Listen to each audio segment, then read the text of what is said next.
10वी-12वी बोर्डाच्या हॉल तिकिटावरती आता विद्यार्थ्यांच्या जात प्रवर्गाचा उल्लेख करण्यात आलाय।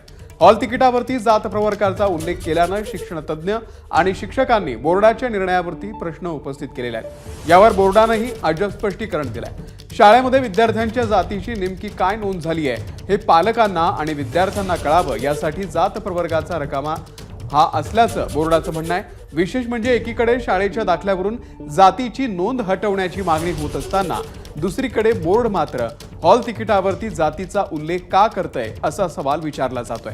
12वीची हॉल तिकीटं वितरित करण्यास सुरुवात झालेली आहे, तर 10वीची हॉल तिकीटं सोमवारपासून वितरित होत आहेत। मात्र विद्यार्थ्यांच्या हॉल तिकिटावरती जातीचा उल्लेख केल्यानं तीव्र नाराजी व्यक्त होते।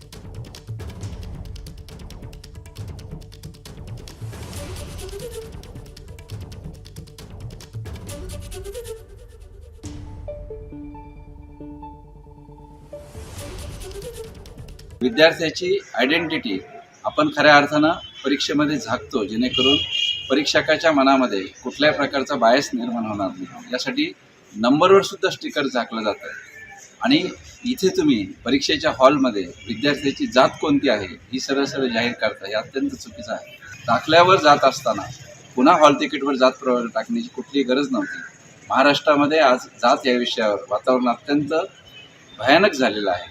महाराष्ट्रातले समाज जीवन तुटेल की काय अशा स्थितीमध्ये आज आपण पोहोचलेलो असताना अशा प्रकारचे कोणतेही निर्णय घेताना शिक्षण विभागानं खूप विचार करायला हवा। राज्य मंडळाने यावर्षी 12वीला प्रविष्ट होणाऱ्या विद्यार्थ्यांच्या हॉल तिकीटमध्ये विद्यार्थ्यांच्या कॅटेगरीचा उल्लेख केला आहे।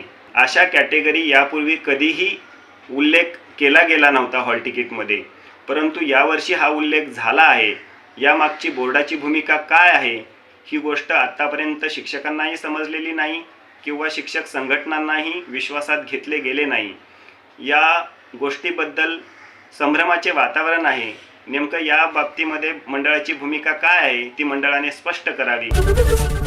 एबीपी माझा, उघडा डोळे बघा नीट।